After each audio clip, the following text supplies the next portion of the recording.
malaikat itu tawaf, wassalati, solat, berdoa, la ya'uduna ilaihi abadan. Mereka yang tawaf itu tidak berkurang, tidak pergi.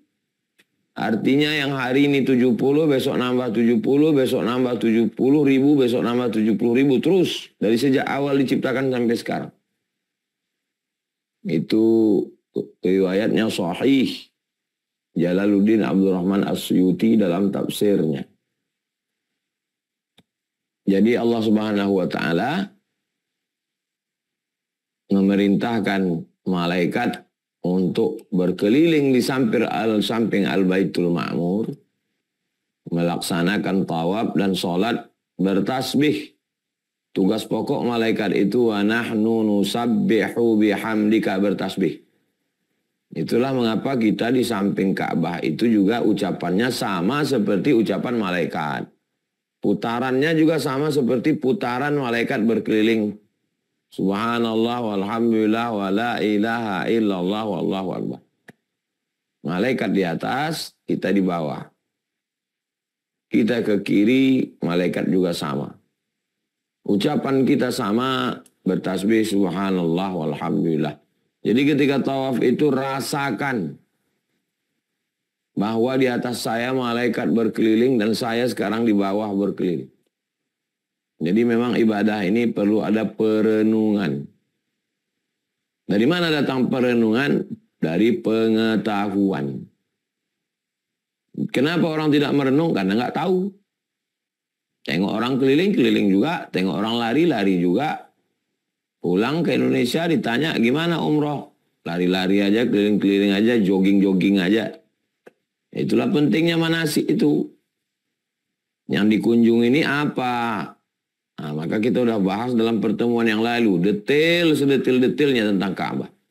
Karena sekarang bahwa perbuatan kita itu, mengelilingi Ka'bah itu adalah perbuatan malaikat di langit, kita di bumi.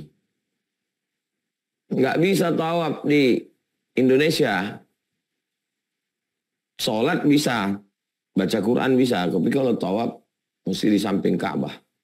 Sejajar antara malaikat yang di atas dengan malaikat dengan orang yang di bawah. Jadi kalau suci malaikat, suci juga orang yang tawaf itu. Kalau makbul doa malaikat, makbul juga ada orang yang tawaf itu. Baik. Terus. A'udzubillahi minasyaitonirrajim. Inna awwala baitin. Rumah pertama, wudi'a linnas, yang dibangunkan untuk manusia, lalladzi bi Bakkata, yang ada di Bakkah. Nama lainnya Makkah. Nama lainnya Ummul Qura. Bakkah, Makkah, Ummul Qura. Mubarakan, penuh dengan barakah. Barakah artinya ziyadatul khair, kebaikan-kebaikan. Wa hudan, petunjuk. Lil alamin, untuk semesta alam. Petunjuk apa? Petunjuk waktu. Menurut geologi, ilmu bumi, petunjuk waktu 00 bukan di London. Greenwich, awal waktu 00 itu di Makkah. Lalu kenapa London 1100 dimulai jam 00 dari London? Itu bukan berdasarkan ilmu, tapi berdasarkan politik. Kenapa bahasa Inggris? Karena Inggris paling banyak menjajah di dunia. Kenapa London? Karena orang London yang menjajah. Kalau dulu yang menjajah dunia ini Gatot Koco, ya 00 itu dimulai dari Surabaya. Dari Semarang, dari Yogyakarta. Jadi semuanya politik. Karena umat Islam lemah, nggak punya kekuasaan. Kalau kita punya kekuasaan, 00 itu dimulai dari Makkah. Itu kenapa seorang petualang Muslim bernama Ibnu Battutah, kalau dia sebelum keliling dunia, dia ke Makkah dulu. Jadi Makkah, tawaf, sa'i, baru dari Makkah itu startnya keliling. Karena di situ garis awal, jam, hudan, petunjuk. Yang kedua, petunjuk arah. Jadi semua mengarah ke Ka'bah. Yang dari Maroko mengarah ke timur, yang dari Jepang, Korea, Indonesia mengarah ke barat. Semuanya penunjuk arah hudan, arah waktu, arah tempat, arah ibadah, hidayah, arah petunjuk Allah. Petunjuk Allah kepada kebenaran bukan pada akal pikiran. Karena akal ini sifatnya relatif. Like and dislike. Tapi petunjuknya datang dari Al-Quran. Dan Al-Quran itu turunnya di Makkah kepada Nabi Muhammad SAW. Dzalikal kitabu la raiba fihi hudan. Petunjuk. Petunjuk arah, petunjuk jam, petunjuk ibadah, petunjuk jalan kebenaran. Oke, next.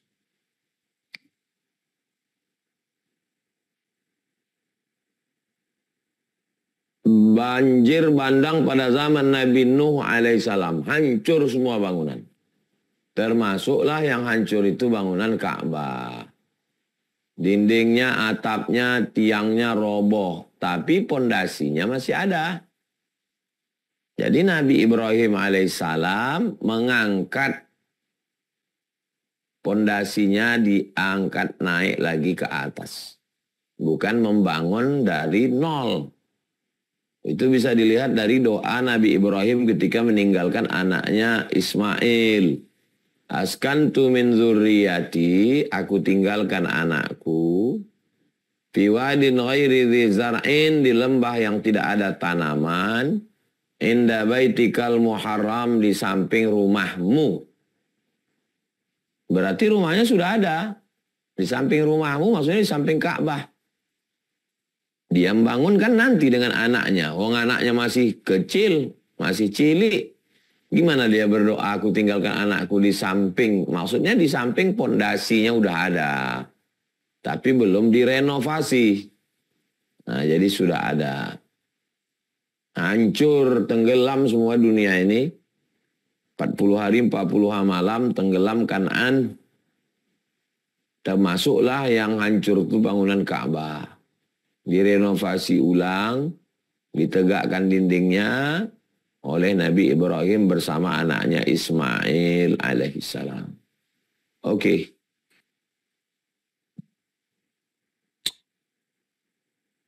Wa idh yarfa'u Ibrahimul qawa'ida. Ingatlah ketika Nabi Ibrahim mengangkat qawa'ida, qaidah, dinding dasar pondasi minal bait, dari Baitullah, wa Ismail, bersama anaknya Ismail. Setelah lulus fit and proper test. Lulus nggak punya anak, berdoa dapat anak. Diuji, tinggalkan sampai anak remaja, lulus. Datangi, suruh sembelih, lulus. Setelah lulus fit and proper test, dapat tugas mulia. Tugas mulianya bangun Ka'bah. Merenovasi, mengangkat pondasi Ka'bah. Nabi Ibrahim dan Nabi Ismail alaihissalam. Oke. Setelah selesai dibangun, Allah suruh panggil. Wa adzin, adzin, adzan, panggilan. Adzin, panggil. Wa adzin, panggil. Finnas, panggil semua manusia. Untuk apa? Bil haji, melaksanakan haji. Kalau sudah apa panggil, ya'tuka, mereka akan datang kepadamu. Rijalan, jalan kaki. Mereka akan datang jalan kaki. Naik pesawat biasa. Naik mobil biasa. Naik kapal laut biasa. Rijalan, jalan kaki. Wa ala kulli dhamir, naik onta yang kurus. Ya'tina min kulli fajjin amiqa. Mereka datang dari lembah yang paling dalam. India masih dekat. Maroko masih dekat. Lalu siapa yang paling timur? Jepang. Tapi apakah Jepang yang dimaksud? Jamaah haji Jepang. Jamaah haji Jepang berapa orang lah? Sekarang di mana jamaah haji yang paling terbanyak di dunia? Indonesia. 280 juta, 10%-nya 280 ribu. Mereka akan datang jalan kaki walaupun dari lembah yang jauh. Lembah yang paling jauh itu Indonesia. Saya naik kapal laut dari Mesir, masih dekat. Saya berangkat naik pesawat dari Maroko. Tapi dari Sumatera ke Jakarta 1,5 jam. Jakarta ke Surabaya 1 jam. Jakarta ke Ternate 3 jam. Ternate ke Papua 4 jam. Dari Papua ke Sumatera aja udah setengah perjalanan. Dari Aceh lagi ke sana.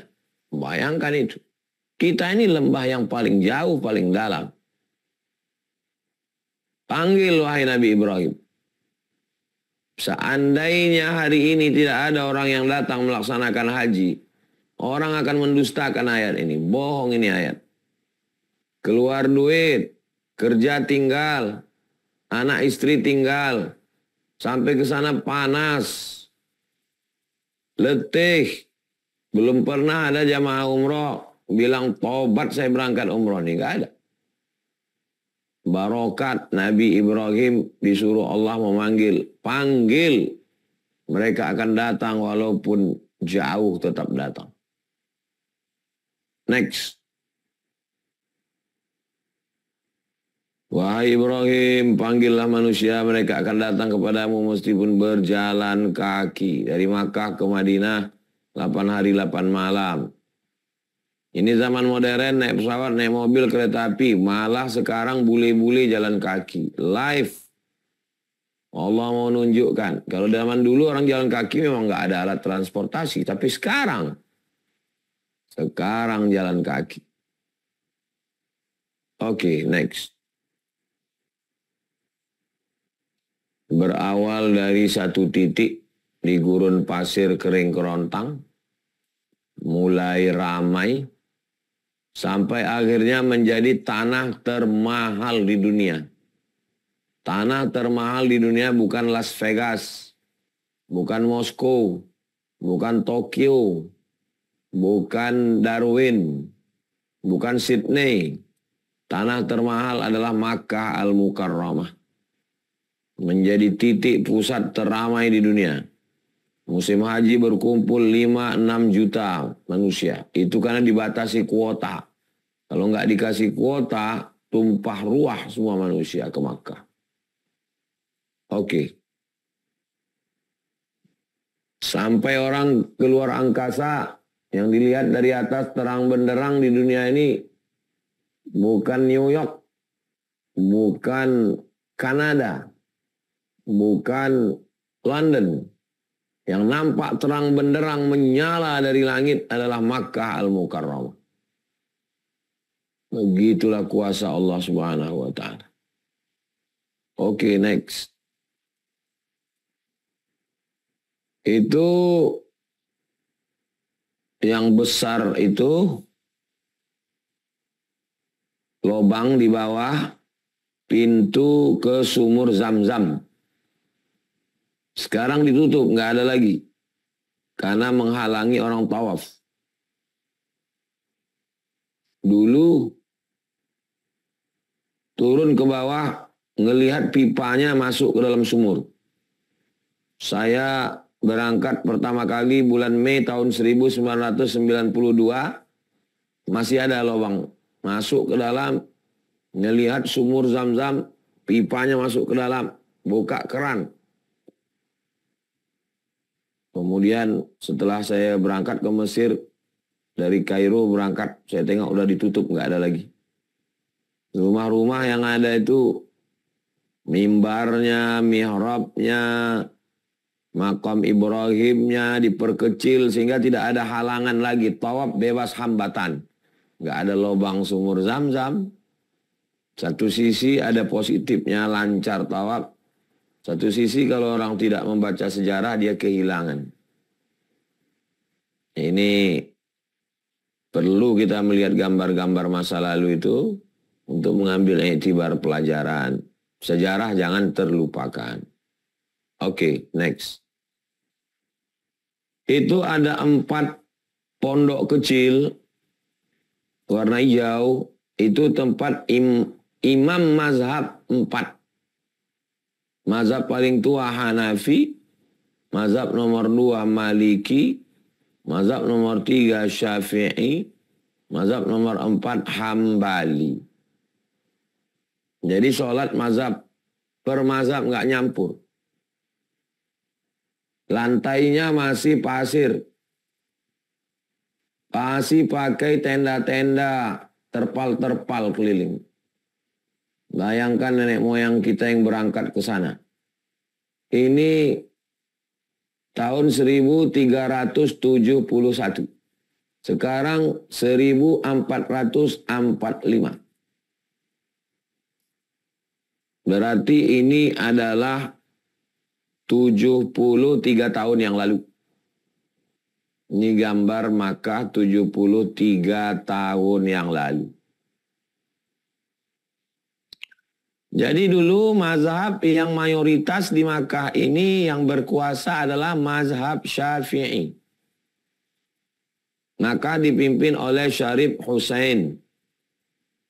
Syarif Husain itu keturunan Nabi Muhammad SAW. Al-Hasani, Al-Husaini keturunan Husain, anak Sayyidatuna Fatimah, anak Sayyidina Muhammad SAW. Nama wilayahnya Hijaz. Hijaz itu otonomi khusus. Makkah Madinah. Penguasanya namanya Syarif Husain. Syarif gelarnya, Husain orangnya, Syarif Husain. Imam Masjidil Haram. Meninggal tahun 1916. Mazhab Syafi'i. Namanya Syekh Ahmad Khatib Al-Minkabawi. Minangkabau. Dari Sumatera Barat. Orang Bukit Tinggi. Merantau ke Makkah.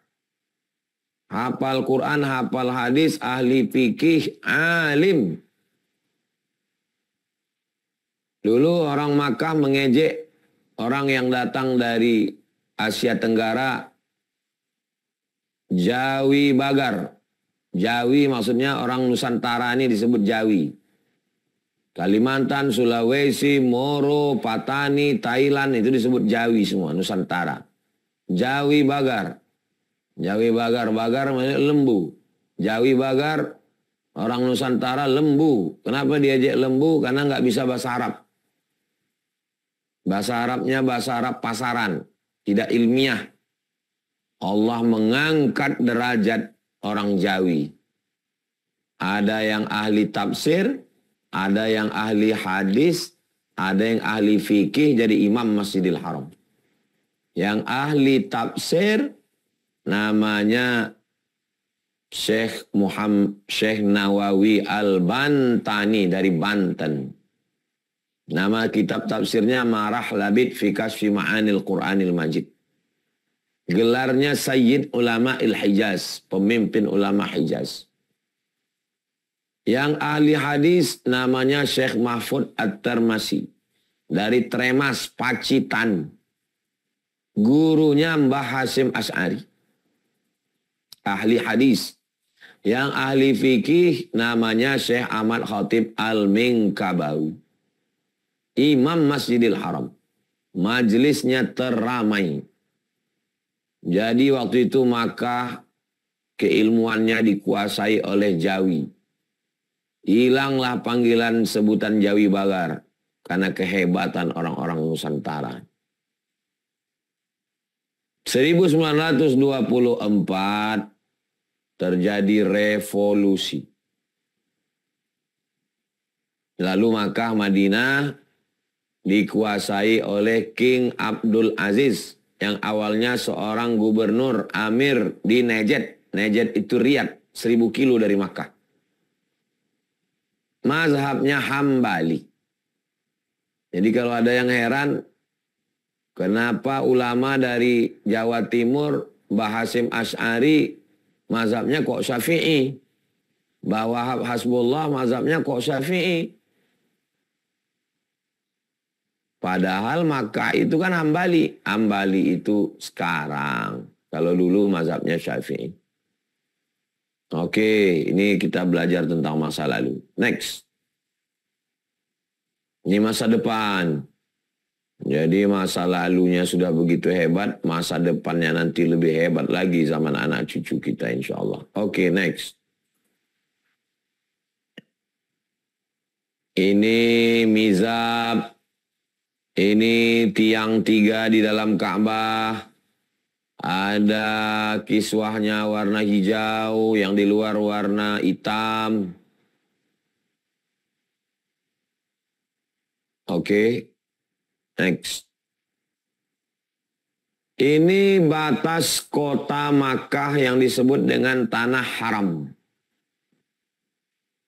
Yang di sebelah kanan, itu sebelah kanan Arafat. Arafat itulah tempat wukuf di Padang Arafah. Jaraknya dari kota Makkah berkisar antara 21, 22. Yang kanan. Yang sebelah kiri itu namanya Hudaybiyah. Tempat Nabi membuat perjanjian. Terkenal dengan perjanjian Hudaybiyah. Di atas Hudaybiyah itu namanya Tan'im. Tan'im. Bagi jamaah yang datang ke kota Makkah, mau melaksanakan umroh, pergi ke Tan'im, pergi ke Hudaybiyah, mandi pakai kain ihram, labbaik Allahumma umroh. Saya melaksanakan umroh. Di atas Tan'im, di atas Ka'bah itu Ji'ranah. Jadi miqatnya 3. Bisa ke Ji'ranah, bisa ke Tan'im, bisa ke Hudaybiyah. Itu miqat yang sudah ditetapkan. Miqat tempat berniat. Kalau sudah sampai Makkah, mau umroh kedua, ketiga. Jadi panjangnya Tanah Haram ini, kalau hitung dari kiri ke kanan, lebih kurang 42 kilometer. Dari Arafah 20 ke Ka'bah, dari Ka'bah ke Hudaybiyah. Sekarang namanya Sumaisi. Sumaisi pos. Kalau kita dari Jeddah, naik mobil, naik taksi, naik bis, berhenti di checkpoint Sumaisi. Yang nggak Islam nggak boleh masuk. Karena tanah ini khusus untuk orang Islam. Oke, next. Ketika kita mau berangkat ke sana, banyak-banyak berdoa. Bismillah, amantu billah, tawakkaltu ala Allah, la hawla wa la quwata illa billah, al-aliyil azim. Banyak zikir itu menenangkan hati kita. Pikiran-pikiran jahat kita hilang. Dilawan dengan zikir. Cemas, khawatir, takut. Oke, next. Subhanalladzi sakhara lana hadza wa ma kunna lahu muqrinin wa inna ila rabbina lamunqalibun. Allahumma inna nas'aluka fi safarina hadza albirra wa taqwa wa minal amali ma tarda. Allahumma hawin alaina safarana hadza wa tu'anna bu'da. Allahumma antas sahibu fis safar wal khalifatu fil ahl. Allahumma inni a'udzubika min wa'tha'is safar wa ka'abatil manzar wa su'il munqalabi fil mali wal ahl. Dipegang bukunya, dibaca. Walaupun nanti ada pembimbingnya. Jadi jangan khawatir, ini bukan rukun, bukan wajib. Jangan khawatir, cemas karena nggak hafal. Pokoknya apa kata pembimbing, ikut aja.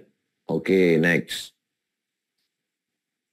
Supaya dimudahkan transportasi, dimudahkan cuaca, dimudahkan urusan, dimudahkan ibadah, banyak-banyak baca Allahumma la sahla illa ma ja'altahu sahla wa anta taj'alul hazana idza syi'ta sahla. Oke, next. Saya menyusun ini dua versi. Ada yang sampai Madinah dulu, ada yang sampai Makkah. Yang Makkah dulu nanti kita buat. Ini yang kebetulan yang Madinah dulu. Nah, jadi dari Indonesia terbangnya ke Madinah. Mendarat pesawat di Madinah. Doa jangan lupa Allahumma inni as'aluka khairaha. Ya Allah berikan saya kebaikan kota Madinah. Wa khaira ahliha, kebaikan penduduk Madinah. Wa khaira ma fiha, kebaikan isi Madinah. Wa a'udzubika min syarriha, aku berlindung kepada Engkau dari kejelekannya. Wa syarri ahliha, kejahatan penduduknya. Wa syarri ma fiha, kejahatan isinya. Jadi semuanya dibalikkan, diserahkan pada Allah. Oke, next. Nanti ada tugu. Masuk kota Madinah. Anda memasuki kota Madinah. Allahumma hadha haramu rasulika. Ya Allah, ini adalah tempat kemuliaan nabimu. Faj'alhu li wiqayatan minan nar. Jadikanlah dia penjaga saya dari neraka. Wa amanatan minal azab. Membuat saya aman selamat dari azab. Wa su'il hisab. Membuat saya selamat dari hisab yang jelek. Oke, next. Sampai di pondokan, tetap luruskan niat. Banyak doa, banyak zikir, sedang di kota Nabi, banyak salawat. Allahumma sholli ala sayyidina Muhammad wa ala ali sayyidina Muhammad. Habis terbang, letih, lelah, loyo, lunglai, belum makan. Pusing, emosi nggak stabil. Jaga kesabaran. Waspada, hati-hati, nunggu kunci kamar, manfaatkan waktu sebaik-baiknya, duduk tenang, banyak selawat. Saya sedang berada di kota Rasulullah. Allahumma sholli ala sayyidina Muhammad wa ala ali sayyidina Muhammad. Oke, next. Hari pertama di Masjid Nabawi. Masuk Masjid Nabawi. Allahumma salli ala Sayyidina Muhammad wa ala ali Sayyidina Muhammad. Allahumma firli dhunubi, ampunkan dosaku. Waftah li abwaba rahmatik, bukakan pintu-pintu rahmatmu ya Allah. Oke, terus. Bagi laki-laki masuk dari babus salam, pelan-pelan melewati makam Rasulullah. Bagi yang perempuan masuk dari pintu belakang, nanti ada waktu khusus ziarah makam Nabi. Laki-laki bisa langsung ke depan makam Nabi mengucapkan salam. Coba perhatikan gambar di sebelah kanan. Yang peta warna hijau itu makam Nabi. Di belakangnya itu makam Abu Bakar. Di belakangnya itu makam Umar. Yang hijau peta itu makam Nabi. Di belakang Nabi ada Abu Bakar, di belakang Abu Bakar ada Umar. Itu isi makam Nabi. Nah, kita lewat dari depan ini. Pagar depannya itulah dia gambar yang sebelah kiri. Nah, ketika kita lewat itu, ketika wajah kita pas di depan wajah Nabi, kita ucapkan salam ke Nabi, Assalamualaikum ya Rasulullah. Satu langkah ke wajah Abu Bakar, Assalamualaikum ya Khalifata Rasulullah. Assalamualaikum ya Abu Bakar Siddiq. Satu langkah ke kanan, wajah Umar, Assalamualaikum ya Umar. Ya Amirul Mukminin Umar ibn al-Khattab. Lalu kita keluar.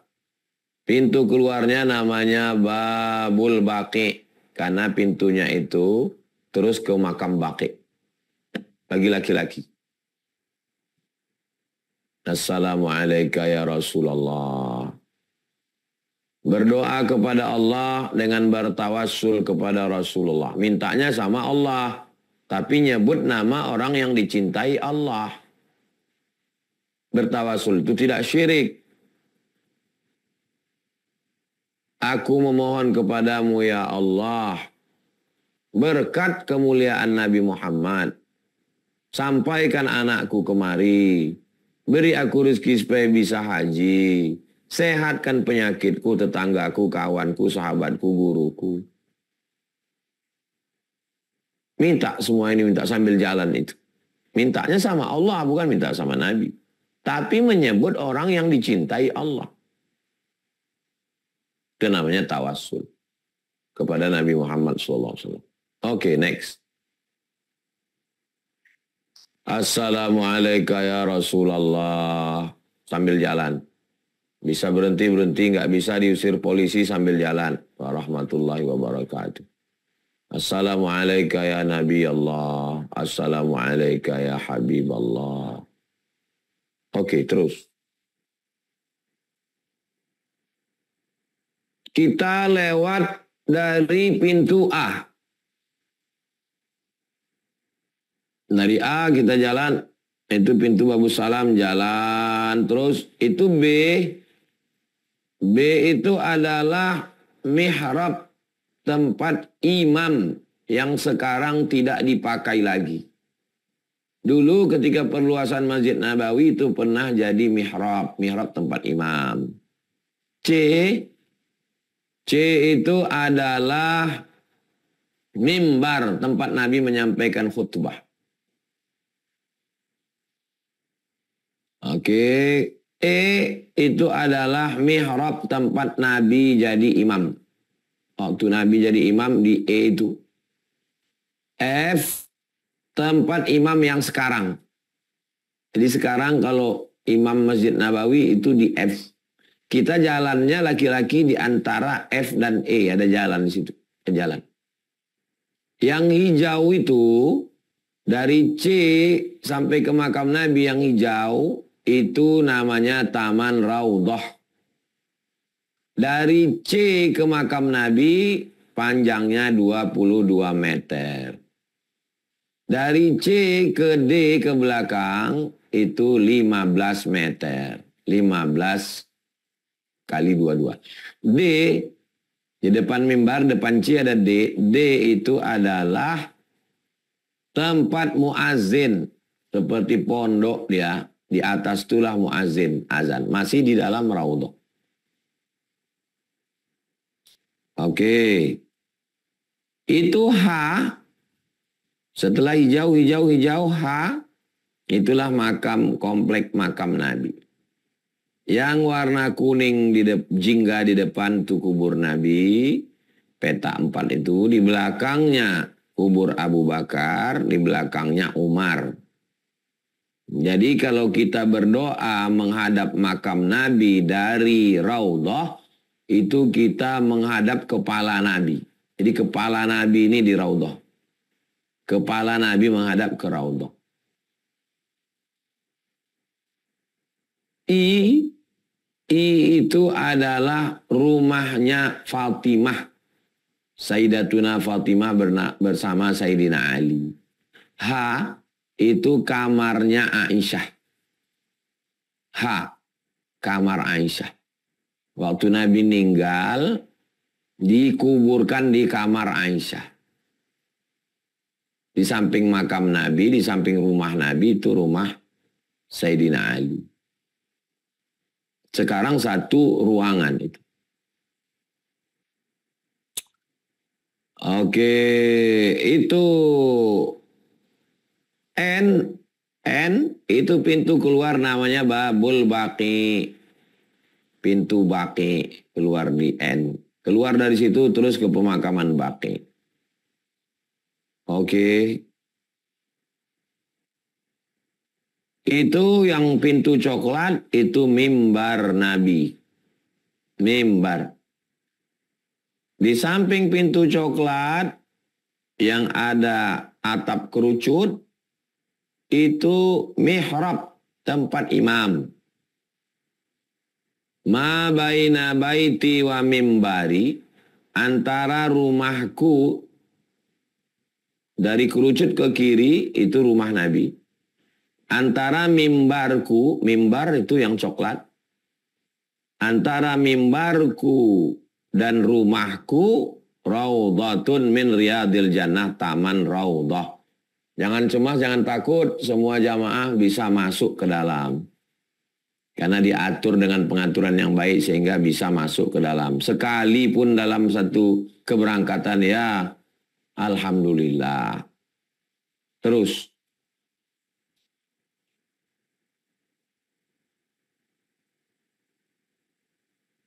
Ma min ahadin yusallimu alayya. Kalau ada orang yang mengucapkan salam kepada aku. Raddallahu alayya ruhi hatta arudda alaihi salam. Saya menjawab salamnya. Ya nggak apa-apa, pagi lewat di depan makam Nabi. Assalamualaikum ya Rasulullah. Siang assalamualaikum ya Rasulullah. Sore assalamualaikum ya Rasulullah. Supaya apa? Ya kita dapat jawaban dari Nabi. Nabi mendoakan kita 3. Waalaikumsalam warahmatullahi wabarakatuh. Selamat untukmu. Kamu dapat rahmat Allah dan kamu dapat berkah. Oke, next.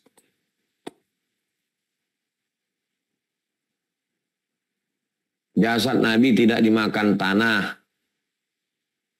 Apa Ustadz yakin jasad Nabi ini nggak dimakan tanah? Ada raja namanya Sultan Nuruddin Zangki. Mimpi. Dia mimpi ada orang Yahudi yang menggali tanah mau nyuri jasad Nabi. Kumpulkan semua bala tentara, periksa semua kos-kosan hotel. Ternyata memang ada Yahudi pura-pura masuk Islam sudah menggali lubang kamar. Mau nyuri jasad Nabi. Maka Sultan Nuruddin lah yang mendinding makam Nabi ke bawah dicor pakai besi. Cor timah. Apa makna dari kisah ini? Yahudi aja yakin jasad Nabi nggak hancur. Kalau ada orang Islam nggak yakin, lebih parah dari Yahudi lagi. Jasad Nabi tidak dimakan tanah. Orang mati syahid tidak dimakan tanah, nggak hancur. Ulama-ulama ketika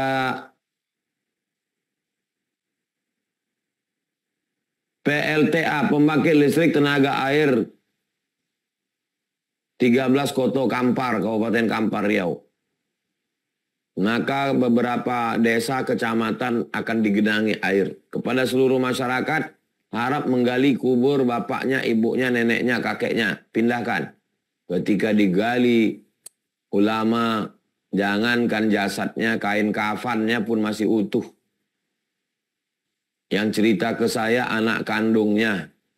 Saya ngelihat kain kafan almarhum masih utuh Pak Ustadz. Padahal sudah berpuluh tahun di dalam tanah. Iya, untuk apa ditunjukkan Allah itu? Supaya saya yakin bahwa jasad Nabi nggak dimakan tanah. Orang ulama pewaris para Nabi aja nggak dimakan tanah. Apalagi Nabi Muhammad SAW. Oke, next.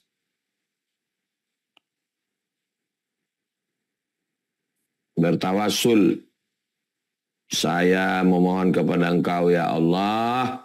Berkat kemuliaan Nabi Muhammad. Itu namanya tawassul. Oke, terus.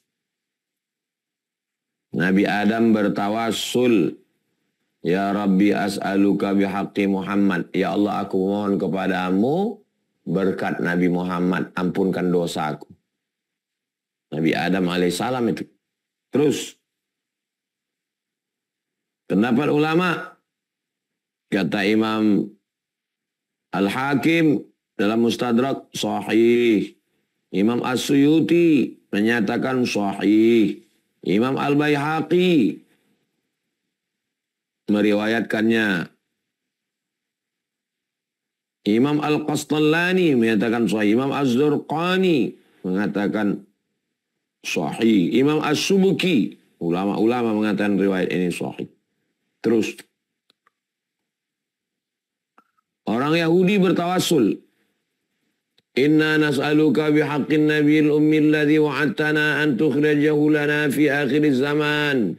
Ya Allah, kami memohon kepadamu berkat Nabi yang akan kau kirim di akhir zaman, menangkan kami melawan Bani Ghatafan. Maksudnya siapa? Nabi Muhammad. Orang Yahudi bertawassul. Oke, terus. Sebelum Nabi lahir, Nabi Adam sudah bertawassul. Sebelum Nabi lahir, orang Yahudi sudah bertawassul. Dan setelah Nabi lahir, sahabat bertawassul. Allahumma inni as'aluka wa atawajjahu ilaika binabika Muhammad SAW Nabi Rahmah. Ya Allah, aku mohon kepadamu berkat Nabi Muhammad, sembuhkanlah pandanganku ya Allah. Sebelum Nabi lahir, orang sudah bertawassul. Setelah Nabi lahir, bertawassul. Oke, terus. Setelah Nabi wafat. Nah, jadi tawassul ini 3. Sebelum Nabi lahir, setelah Nabi lahir, setelah Nabi wafat. Karena ada orang yang mempermasalahkan sekarang. Nabi sudah mati. Kau pikir Nabi itu kucing? Mati jadi bangkai. Nabi Muhammad SAW itu punya kehidupan khusus. Sedangkan orang mati syahid saja tidak boleh dibilang mati. Wala taqulu liman yuqtalu fi sabilillahi amwat. Jangan kau katakan orang yang mati syahid itu mati. Lebih hebat mana orang mati syahid dengan Nabi Muhammad? Ya Nabi Muhammad, orang mati syahid aja nggak mati. 2 kali Allah mengatakan orang mati syahid nggak mati. Yang pertama, inda rabbihim yurzaqun. Yang kedua, walakin la tash'urun. Nabi Muhammad lebih hebat dari orang mati syahid. Dia punya kehidupan yang khusus. Terus. Imam Ahmad bin Hanbal membolehkan bertawassul dengan Nabi. Terus.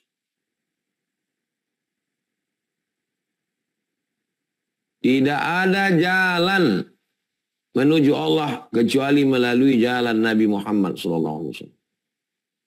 Jauhkah para pendosa-pendosa itu datang kepada engkau ya Muhammad. Fastaghfirullah, minta ampun kepada Allah. Wastaghfara lahumur rasul. Nabi Muhammad memintakan ampunan kepada Allah untuk mereka. Lawajadullah tawwabar rahim. Pasti mereka akan mendapati Allah menerima taubat dan memberikan rahmatnya. Melalui siapa? Melalui Nabi Muhammad sallallahu alaihi wasallam. Terus. Lafaz doa tawassul. Allahumma inni as'aluka wa atawajjahu ilaika binabiyyika Muhammad SAW Nabi Rahmah. Saya nggak bisa bahasa Arab Pak Ustaz. Aku memohon kepadamu ya Allah berkat kemuliaan Nabi Muhammad. Cerdaskan anakku. Jadikan dia penghafal Quran. Berikan kami keluarga sakinah mawaddah warahmah. Terus. Jumlah zikir solawat 1000 tasbih sebelum tidur. 1000 tasbih sebelum tidur dilakukan oleh Abu Hurairah. Abu Hurairah sebelum tidur malam bertasbih subhanallah, subhanallah 1000 kali tasbih. Terus Abu Darda 100.000 kali tasbih dalam sehari. Subhanallah, subhanallah, subhanallah, subhanallah. Terus Imam Zainal Abidin 1000 kali rakaat sehari semalam.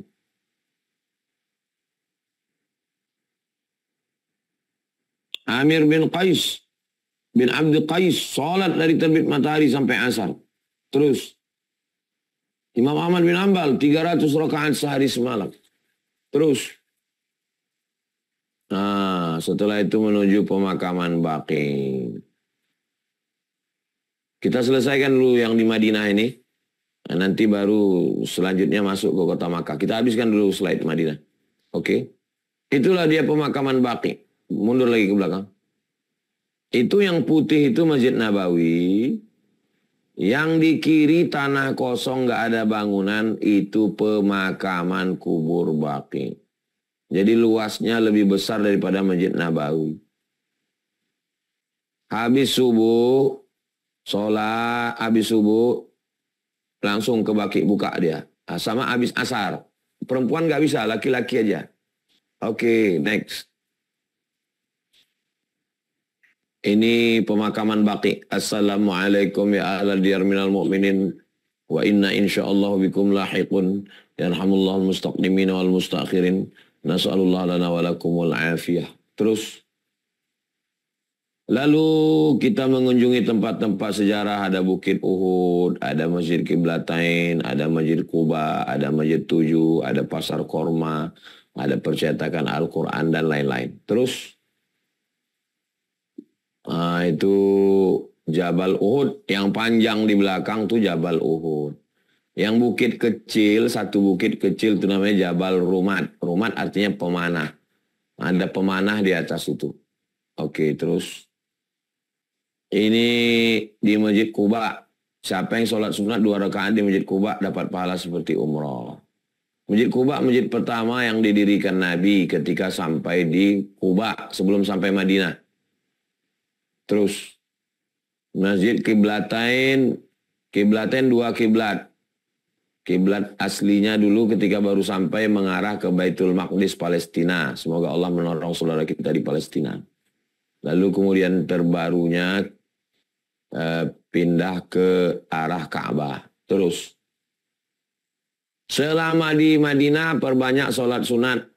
Sholat sunat wudu, sholat sunat tahiyatul masjid, sholat sunat taubat, sholat hajat, sholat isyraq, sholat duha, sholat tahajud, sholat witir. Terus selama hari di Madinah diisi sholat berjamaah, jangan sampai tinggal. Berlama-lama di masjid i'tikaf. Syukur-syukur selama-lama berhenti bisa hatam Quran.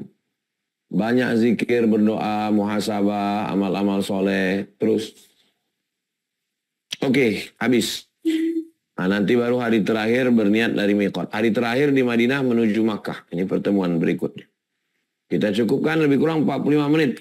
Dari jam 8 tadi sekarang 8.46. Saya kembalikan ke Ustadz Zain. Assalamualaikum warahmatullahi wabarakatuh.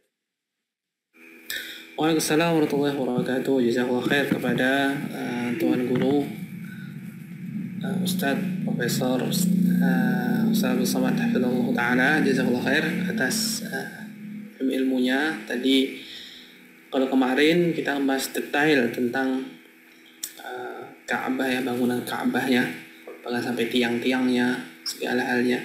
Dan sekarang Tuan Guru juga membahas detail tentang salah satu taman surga. Tadi pembahasannya banyak, tapi yang cukup detail tentang Raudhatul Nabi Sallallahu Alaihi Wasallam. Semoga dengan pengetahuan kita ini Allah Subhanahu Wa Taala melihat kelayakan kita, dan Allah Subhanahu Wa Taala segera undang kita untuk bisa ziarah ke makam Rasulullah Sallallahu Alaihi Wasallam, ziarah makam sahabat Abu Bakar As-Siddiq radhiyallahu an, dan ziarah makam sahabat Umar bin Khattab radhiyallahu an. Baik, seperti biasa, insyaallah kita akan open Q&A, tanya jawab. Insyaallah boleh kita mulai dari ikhwan ya, dari Ustadz Topans, silakan. Ingin bertanya? Assalamualaikum warahmatullahi wabarakatuh, Ustaz. Waalaikumsalam. Ustaz, saya ada 2 pertanyaan, Ustaz. Yang pertama terkait di Taman Raudhoh, banyak sekali seliweran gitu, Ustaz, tentang konten yaitu berlama-lama di Raudhoh dengan menyebarkan tata cara agar bisa berlama-lama di Raudhoh. Misalnya salah satunya berpura-pura sujud dan lain sebagainya. Menurut Ustadz itu bagaimana hukumnya, Ustadz? Apakah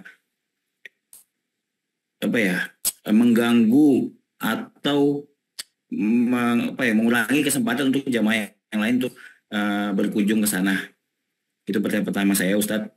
Dan yang kedua, insya Allah kalau saya diberi umur panjang di awal tahun nanti, saya akan melaksanakan ibadah umroh, dan kebetulan qadarullahnya tidak bersama Ustadz Abdul Somad karena berbeda bulan. Nah, di travel umroh yang saya ikuti ini, Ustadz, ini melaksanakan umrohnya 2 kali. Nah, Yang pertama untuk diri saya sendiri, niat saya Ustadz. Dan yang kedua saya ingin badal umroh untuk orang tua saya Ustadz. Nah, untuk tata cara atau rukunnya terkait badal umroh ini, apakah harus meninggalkan kota Mekah terlebih dahulu? Kalau kata teman saya Ustadz katanya mikotnya di Masjid Tanim. Baru nanti kembali lagi ke Mekah gitu Ustadz. Mohon penjelasannya Ustadz, karena saya baru pertama kali dan saya harap saya bisa membadalkan umroh orang tua saya Ustadz yang sudah nggak ada. Terima kasih Ustadz. Assalamualaikum warahmatullahi wabarakatuh. Waalaikumsalam warahmatullahi wabarakatuh. Pertanyaan pertama tentang berlama-lama di Raudhah. Ada banyak konten, macam-macam cara orang supaya berlama-lama di Raudhah. Kita ikuti saja prosedur yang ada supaya hati kita tenang, khusyuk beribadah. Jadi kita ikut daftar antrian, masuk ke dalam, sholat sunat, zikir, berdoa. Habis itu kalau waktunya habis ya kita keluar saja. Karena membagi kesempatan juga untuk yang lain. Kita kucing-kucingan di dalam dengan polisi, hati kita juga tidak khusyuk. Apa sebetulnya yang mau kita cari di dalam? Jadi kita ikuti saja. Yang kedua, umroh untuk orang tua setelah sampai di Makkah. Hari kedua, pergi ke Tanim atau ke Ji'ronah atau ke Hudaybiyah atau ke Taif. Pulang dari Taif, ada satu miqat, As-Sailul Kabir. Dari 4 atau tadi, bawa kain ihram, mandi sunat, pakai kain ihram, sholat sunat 2 rakaat, berniat, labbaik Allahumma umrah an fulan bin fulan. Labbaik Allahumma umrah an fulan bin fulan. Saya niat umrah untuk fulan bin fulan. Setelah itu pergi ke Makkah, tawaf, sa'i, tahallul. Itulah yang saya lakukan setiap pergi umrah. Saya ke Tanim atau ke Ji'ranah atau ke Taif di Sail Al-Kabir atau ke Hudaybiyah. Mudah-mudahan Allah menerima ibadah kita dan disampaikan kepada orang tua. Wallahu a'lam bishawab. Jazakallah khair kepada Tuan Guru atas jawabannya dan kepada Ustaz Taufan yang telah bertanya. Baik, ya, kita lanjut ya untuk yang akhwat. Jadi mohon maaf untuk para peserta semua, saya akan dahulukan para peserta yang belum dapat kebagian bertanya di pertemuan pertama dan pertemuan kedua. Baik, boleh Bunda Ratna Makassar. Silakan. Masya Allah, Alhamdulillah. Assalamualaikum Ustadz. Waalaikumsalam. Alhamdulillah diberi kesempatan untuk bertanya. Jadi saya punya 2 pertanyaan. Yang pertama, dulu kemarin Alhamdulillah ada rezeki. Saya niatkan untuk umroh. Tapi kadarullahnya karena lain suatu hal, jadi saya uang tabungan itu saya pakai untuk beli rumah. Terus pertanyaan saya Ustadz, apakah saya berdosa karena awalnya niatnya saya menabung itu untuk umroh. Terus pertanyaan kedua Ustadz, bagaimana agar kita yakin Allah pasti memanggil kita untuk umroh, di sisi lain atau di dunia nyatanya mungkin kita ini masih sedikit tabungannya seperti itu Ustaz. Syukron Ustaz. Assalamualaikum warahmatullahi wabarakatuh. Waalaikumsalam warahmatullahi wabarakatuh. Kalau dilafazkan, saya simpan duit, kalau cukup 30 juta, saya akan berangkat umroh, maka dia masuk kepada nazar. Nazar hukumnya wajib. Kalau cukup duitnya sampai batas yang ditentukan, wajib ditunaikan. Tapi kalau tidak nazar, dan wajib itu bagi yang mampu. Walillahi 'alan nasi hajjul baiti man istata'a ilaihi sabila. Siapa yang wajib melaksanakan umrah? Mampu. Mampu 4. Mampu secara finansial, ada ongkos, ada penginapan, ada makan. Mampu secara kesehatan, badannya sehat. Mampu secara keilmuan, mampu cukup rukun syarat, akil, balik. Kalau cukup 4 ini mampu dia, maka wajib dia laksanakan umrah. Nah, jadi kalau ibu mampu, punya keempat tadi, maka ibu wajib melaksanakan umrah. Kalau tidak mampu, saya tidak mampu, ya tidak wajib melaksanakan umrah. Kalau ibu mampu secara kesehatan, mampu. Secara finansial, keuangan, ekonomi, mampu. Secara rukun syarat, balik berakal, mampu. Lalu ke cara keilmuan mampu, maka ibu wajib melaksanakan umrah. Tapi kalau ibu tidak mampu, ya saya nggak mampu ya Allah. Seluruh dunia mau mewajibkan, kalau nggak mampu ya nggak wajib melaksanakan umrah. Berapa ongkos umroh sekarang? Yang paling murah, 25 juta misal. Ibu ada uang 25 juta. Tapi 25 juta ini untuk anak sekolah, untuk makan, untuk ini, memang tidak wajib. Emang punya duit untuk umroh, itu baru dia wajib. Saya tidak mau memeriksa keuangan ibu. Saya hanya memberikan jawaban, ibu pikirkan sendiri. Kalau ibu mampu, ibu berangkat. Kalau ibu tidak mampu, ibu tidak wajib berangkat. Wallahu a'lam bishawab. Baik, jazakallah khair kepada Tuan Guru atas jawabannya dan Bunda Ratna telah bertanya.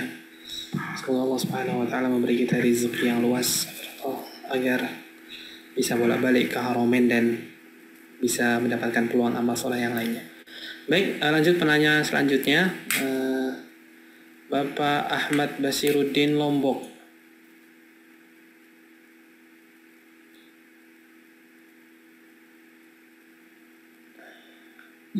Assalamualaikum warahmatullahi wabarakatuh, Tuan Guru.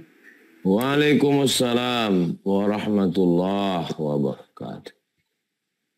Satu pertanyaan, Tuan Guru, tapi di luar konteks nih Pak Tuan Guru. Tatkala kita sudah itikaf di masjid ya, setelah sholat subuh, habis itu sampai suruh kita sholat Isyraq. Nah, apakah ada kewajiban kalau kita setelah itu mau sholat duha lagi, gimana itu hukumnya Pak Tuan Guru? Terima kasih Tuan Guru. Assalamualaikum warahmatullahi wabarakatuh. Kalau cukup 4 syarat namanya isyraq. Syarat yang pertama, sholat subuh berjamaah di masjid. Syarat yang kedua, berdiam diri tidak keluar masjid. Syarat yang keempat, sampai terbit matahari. Syarat yang keempat, lewatkan setinggi tombak lebih kurang 12 menit dari terbit matahari. Sholat sunat 2 rakaat, pahalanya kanat lahu ka ajri hajatin wa umrah, dapat pahala seperti haji dan umrah. Selesai bapak sholat sunat 2 rakaat, namanya sholat sunat isyraq. Kalau dilanjutkan lagi sholat sunat 2 rakaat, jam 8, jam 9, jam 10, jam 11, sampai menjelang matahari tergelincir lebih kurang 15 menit. Jadi kalau zuhurnya jam 12.30, 15 menit sebelum matahari tergelincir itu sudah masuk waktu terlarang. Jam 12.15 stop, jangan sholat lagi. Kalau bapak sholat, ibu sholat, dari mulai subuh itu ke jam 12, sholat terus. 300 rakaat. Namanya sholat duha. Adakah batasan sholat duha? Tidak ada batasannya. Mana dalilnya? Summa yazidu masya'a. Nabi sholat, kemudian dia menambah sesuka hatinya. Kalimat yazidu masya'a menunjukkan tidak ada batasan. Maka habis salam baca Quran tegak lagi sampai tidak ada batasan. Summa yazidu masya'a. Demikian wallahu alam bissawab. Terima kasih Tuan Guru. Barakallah. Nah, jazakallah khair kepada Tuan Guru atas jawabannya dan kepada Bapak Ahmad Basirudin yang telah bertanya. Saya lanjutkan penanya selanjutnya untuk akhwat. Bolehlah Bunda Is Toronto, silakan. Masya Allah, jazakallah Ustaz Zain. Assalamualaikum warahmatullahi wabarakatuh, Tuan Guru. Waalaikumsalam warahmatullahi. Semoga Tuan Guru dan keluarga diberi kesehatan. Amin ya rabbal alamin. Sebelumnya saya mau bercerita tentang saya kan jauh dari Indonesia ya, Ustaz. Saya tinggal di yang minoritas Muslim ya. Alhamdulillah dari saya selalu nonton ceramah Tuan Guru, saya hijrah memakai kerudung meskipun di sini sangat sulit untuk hijrah karena lingkungan tidak mendukung sepertinya ya. Tapi alhamdulillah saya meneguhkan hati setelah ilmu yang Tuan Guru berikan yang selalu saya tonton. Sebenarnya saya pengen ketemu langsung tapi qadarullah rada agak jauh ya. Ya, terus setelah saya kemarin umroh, saya merasa ibadah saya masih kurang gitu, Tuan Guru. Dan qadarullah juga saya dipertemukan dengan sekolah Baitullah ini, Masya Allah, itu rezeki yang luar biasa. Saya mendapat ilmu yang luar biasa juga dari Ustadz Zain, dari Tuan Guru Ustadz Somad. Yang saya mau tanyakan, setelah saya umroh, di hati saya itu selalu, kangen selalu gitu. Saya pengen bolak-balik ke Mekah, tapi waktu dan keadaan di sini mungkin nggak memungkinkan karena saya punya keluarga dan tidak ada yang maksudnya menjaga anak-anak. Tapi di satu sisi saya pengen tiap tahun insya Allah visit Baitullah gitu. Nah, tetapi di satu sisi saya pengen haji. Bagaimana menurut Tuan Guru, apakah saya harus umroh dulu? Karena buat haji itu mungkin saat ini tidak memungkinkan karena anak-anak saya masih kecil kan. Dan ibadah haji termasuk ibadah yang mungkin agak lama, bisa sampai sebulan atau 3 minggu. Atau mungkin uang yang buat saya umroh lebih baik diberikan kepada yang lebih membutuhkan, misalnya keluarga atau kerabat atau yang mungkin lebih membutuhkan. Bagaimana pendapat Tuan Guru? Jazakallah khair. Umrah haji wajibnya sekali seumur hidup. Walillahi 'alan nasi hajjul baiti man istata'a ilaihi sabila. Wajib sekali seumur hidup.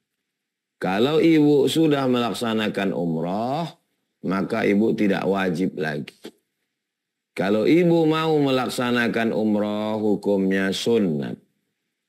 Mau melaksanakan umrah tiap tahun, baik, tidak salah, untuk menguatkan semangat. Mana dalilnya umrah setiap tahun? Nabi umrah tahun ke-8. Walaupun tidak jadi masuk karena dihadang di Hudaibiyah. Nabi umrah tahun ke-9. Nabi umrah tahun ke-10. Nabi umrah tahun ke-8. Itu Fathu Makkah. Nabi umrah tahun ke-9, Nabi umrah tahun ke-10. Nah, jadi tahun ke-6 itu umroh yang pertama. Karena mimpi sahabat bermimpi melihat, ya Rasulullah kami mimpi melihat kami tawaf mencukur rambut. Kalau gitu kita umroh. Tapi kemudian terhalang di Hudaybiyah, perjanjian. Itulah dia perjanjian Hudaybiyah. Itu tahun ke-6. Tahun ke-7 umratul qadha. Tahun ke-8 umrah Fathu Makkah. Tahun ke-9 Amul Wufud, sahabat para mengutus masuk Islam. Tahun ke-10 Haji Wada. Itu dalil bahwa kalau ada orang berumroh, tapi kalau ada yang membutuhkan, ada tetangga tidak makan, memberi makan wajib, melaksanakan umroh sunat. Nah, jadi bersedekah lebih utama. Tetangga, jiran, kawan tidak makan. La yabitu syab'anan. Jangan sampai orang tidur dalam keadaan perut kenyang. Wajaru ila jambihi ja'i'un, tetangganya kelaparan. Masalah haji, ibu, bapak nabung. Ini untuk nabung. Ini untuk umroh. Ini untuk sedekah. Buatkan pos-posnya masing-masing. Syukur-syukur bisa semuanya dapat. Umrohnya dapat, sedekahnya dapat, hajinya pun dapat insya Allah. Amin ya rabbal alamin. Demikian Ibu. Wallahu a'lam. Baik, jazakallah khair kepada Tuan Guru atas jawabannya, Masya Allah, dan pada Bunda Is yang telah bertanya. Kita lanjutkan penanya selanjutnya. Mungkin terakhir nih ya, dari untuk ikhwan. Dan ada sebentar. Mana namanya nanti? Oke. Kepada Bapak Alfiati Hidayani Serang, Banten.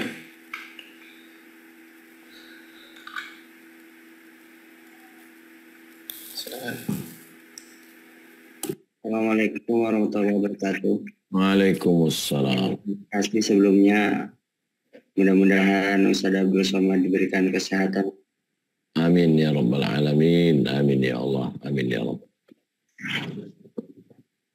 Mohon izin bertanya Pak Ustadz, bagaimana cara atau amalan agar kita disayang dan dicintai Rasulullah dan bisa bermimpi dengan Rasulullah SAW. Terima kasih. Wassalamualaikum warahmatullahi wabarakatuh.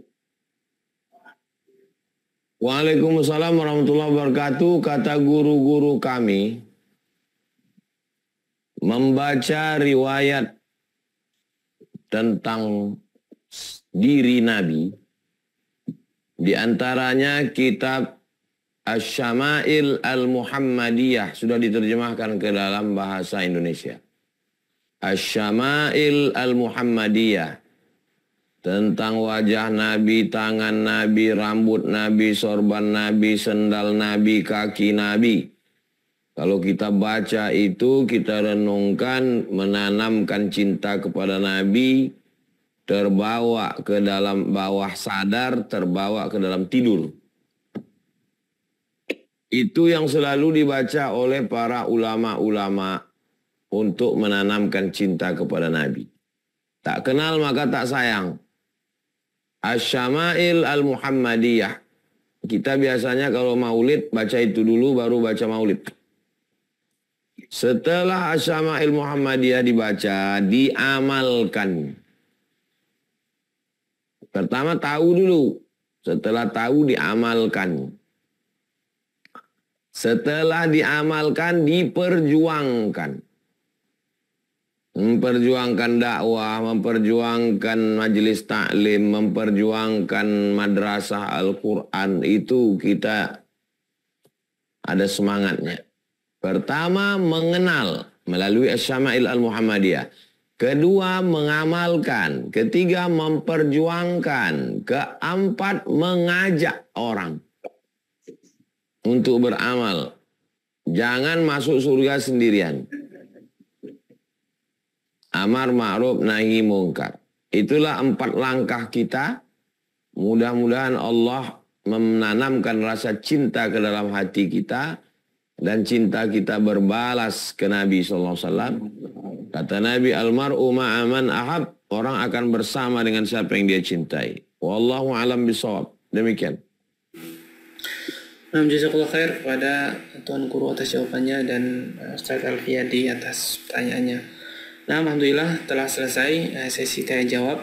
Insyaallah izin Tuan Guru untuk mungkin bisa memberikan closing statement dan doa bersama. Untuk mengakhiri Zoom ini. Tafadhol Tuan Guru. Pertama, layakkan diri untuk menjadi tamu Allah, tamu Rasulullah. Setelah melayakkan diri, layak sudah, menyerahkan diri. Berserah diri kita kepada Allah, Allah melihat hambanya ini berserah diri, ridha, la haula, wala quwata illa billah.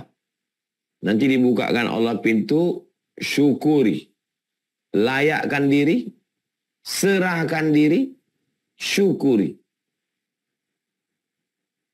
Kalaupun tidak sampai kaki, pahalanya sudah sampai. Layakkan diri, setelah itu serahkan diri, setelah itu Allah Subhanahu wa taala akan memberikan, syukuri. Kalaupun kaki tak sampai, pahalanya sudah sampai. Berapa banyak orang berangkat umroh, tapi begitu mati pahalanya nggak ada. Berapa banyak orang yang tidak berangkat umroh, tapi dapat pahalanya. Kemana pergi pahalanya? Habis karena riya, karena sum'ah. Tapi ada orang yang tidak berangkat, dapat pahalanya. Innamal a'malu bin niyat. Niyatul mu'min khairun min amali. Niat orang beriman kadang lebih baik daripada amalnya. Kenapa? Kok bisa niat lebih baik daripada amal? Amal bisa dirusak. Tapi niat nggak bisa dirusak. Jadi niat baik, layakkan diri. Mudah-mudahan Allah memberi kesempatan buat kita. Al-Hazi niyat Al-Fatihah. A'udzubillahi minasyaitonirrajim. Bismillahirrahmanirrahim. Alhamdulillah rabbil alamin arrahmanir rahim maliki yaumiddin. Iyyaka na'budu wa iyyaka nasta'in. Ihdinas siratal mustaqim siratal ladzina an'amta 'alaihim ghairil maghdubi 'alaihim waladdallin. Amin. Ya qadiyal hajat, engkau yang menunaikan hajat. Ya rafi'ad darajat, engkau yang mengangkat derajat. Ya man qada amran innama yaqulu lahu kun fayakun. Mudahkanlah kami berangkat ke Baitullah berkat kun fayakun. Natawassalu ilaika bihaqqi nabiyika Muhammad. Kami mohon kepada engkau dengan kemuliaan Nabi Muhammad SAW. Antu yassir lana umurana. Mudahkan urusan kami, terutama urusan ke Baitullah dalam haji dan umrah. Sampai kepada anak cucu kami hingga hari kiamat. Keluarga kami, kawan kami, sahabat kami, jiran kami, jamaah kami semuanya. Wassalamualaikum warahmatullahi wabarakatuh. Terima kasih segala perhatian. Mohon maaf segala kesilapan. Aqulu qawli hadza astaghfirullah li wa lakum. Kita sambung pertemuan ke depan insyaallah. Wassalamualaikum warahmatullahi wabarakatuh. Waalaikumsalam warahmatullahi wabarakatuh. Jazakallahu khair kepada Tuan Guru Sa'alul Samad hafizahullah ta'ala min kulli su'. Semoga Allah Subhanahu wa taala selalu menjaga beliau beserta keluarga dan memberikan keistiqomahan dan jalan dakwah, husnul khotimah dan satu surga bersama Rasulullah sallallahu alaihi wasallam. Baik, jangan keluar dulu untuk ayah bunda bangga semua. Insyaallah saya ada video. Jadi sidak ada satu program untuk umrahkan para guru ngaji. Ini ada video dari Kiai Adi Pratama Risindo selaku pengasuh Masjid Ismu Yahya. Oke, boleh operator Bang Umar untuk tayangkan video. Silakan di. Auzubillahiminasyaitonirrajim. Bismillahirrahmanirrahim. Assalamualaikum warahmatullahi wabarakatuh. Konten yang dirahmati Allah, banyak sekali sahabat-sahabat yang sudah ngaji, yang sudah hijrah, sering bertanya ke saya, Ustadz, kenapa sih banyak doa saya yang belum terkabulkan? Banyak juga hajat saya tak kecuali hajat dan doa untuk sampai ke Baitullah. Itu sama halnya dengan seorang yang sudah sering masak atau jualan, kenapa sih merasa masakannya sepi, pelanggannya sepi? Ternyata bukan hanya sekedar masak, ternyata ada beberapa bumbu yang belum dilengkapi sehingga tidak melahirkan masakan yang lezat. Demikian juga dengan ibadah. Kenapa orang yang sudah merasa datang ke pengajian, sholat malam, istiqomah, sholat 5 waktu, belum juga merasakan kenikmatan atau hajat yang dikabulkan? Nah, selain memang Allah mungkin sedang merencanakan yang terbaik, bisa jadi seperti tukang masak tadi, ada bumbu yang belum pas. Terutama buat kawan-kawan yang punya hajat ke Baitullah. Ada 3 bumbu, ada 3 level ibadah yang rasa-rasanya jadi muhasabah yang wajib kita penuhi. 1, ibadah fisik, sholat dengan membantu orang, dengan membaca Al-Quran. Ternyata kebanyakan di antara kita sudah langsung mengklaim dengan ibadah fisik cukup. Ada ibadah yang kedua, ibadah hati. Mana ibadah hati ini, disitulah Allah ada sabar, ada ikhlas, ada ridho Allah. Yang dimana ini semua muncul ketika adanya ketidaknyamanan kita menerima ketetapan Allah. Banyak di antara kita akhirnya sering gugurnya di sini. Dan terakhir, kalaupun sudah lengkapi selain ibadah fisik, ibadah hati, maka yang ketiga yaitu ibadah harta.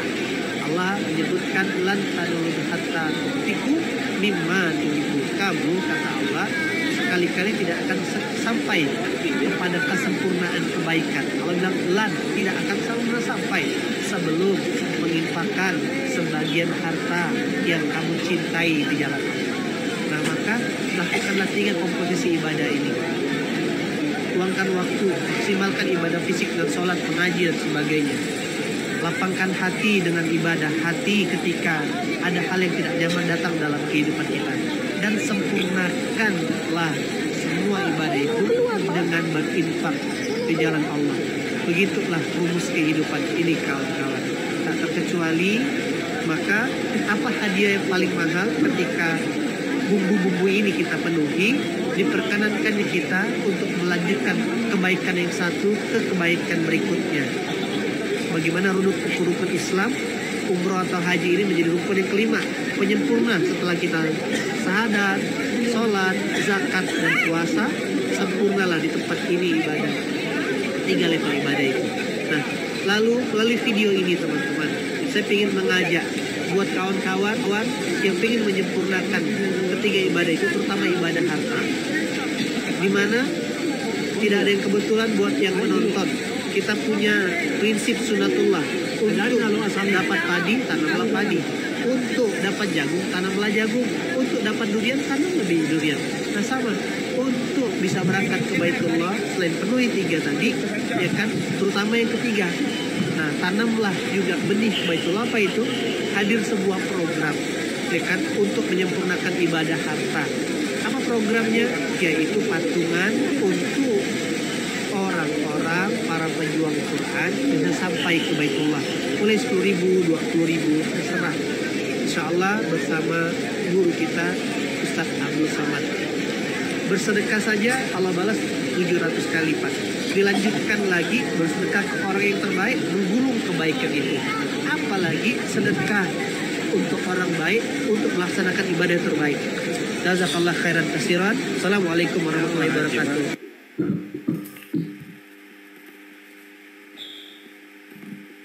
Baik, ini insya Allah sidak ada gerakan patungan umroh untuk pujuan Quran yang insya Allah kita akan umrohkan para guru-guru ngaji yang sangat ikhlas mendidik kita semua bangsa untuk selalu dekat dengan Al-Quran, yang mereka ingin balik ke Baitullah, sayang dengan Al-Quran tapi terhalang biaya. Dan juga insya Allah kita juga akan umrohkan para penghafal Al-Quran. Insya Allah kami mengajak kepada ibu dan semua untuk patungan berapapun, sebagaimana yang dikatakan oleh Kiai Adi Pramarjo tadi, kalau kita ingin mendapatkan padi, tanamlah bibit padi. Kalau kita ingin ke Baitullah, maka coba tanamkanlah bibit Baitullah dengan mengumrohkan orang-orang yang khairukum man ta'allama al-Qur'an wa 'allamah, sebaik-baik orang yang mengajarkan Al-Quran, yang belajar Al-Quran dan mengajarkan. Seperti itu. Semoga dengan patungan kita berapapun, tidak harus 5 juta, berapapun, mulai dari 10.000, 50.000, 100.000, semoga dengan ikhtiar ini Allah Subhanahu wa Ta'ala jadikan itu bibit, dan Allah segera undang kita ke Baitullah dengan cara-cara terbaik. Baik, insya Allah link sudah saya share. Jangan lupa absen untuk para peserta sekolah Baitullah. Semoga Allah Subhanahu wa Ta'ala selalu meridhoi kita. Insya Allah kita jumpa lagi di pertemuan pekan depan, itu pertemuan terakhir untuk Zoom UAS membahas tentang Baitullah. Semoga Allah Subhanahu wa Ta'ala panjangkan umur kita dalam kebaikan. Wa akhiru da'wana alhamdulillahil alamin. Subhanakallahumma bihamdika nasyhadu an la ilaha illa anta astaghfiruka wa atubu ilaik. Silakan setelah ini langsung diklik linknya untuk ikut patungan bersama-sama. Barakallahu fikum, asalamu minkum. Saya mohon izin. Terima kasih kepada semua ayah bunda bangsa yang telah hadir. Wassalamualaikum warahmatullahi wabarakatuh.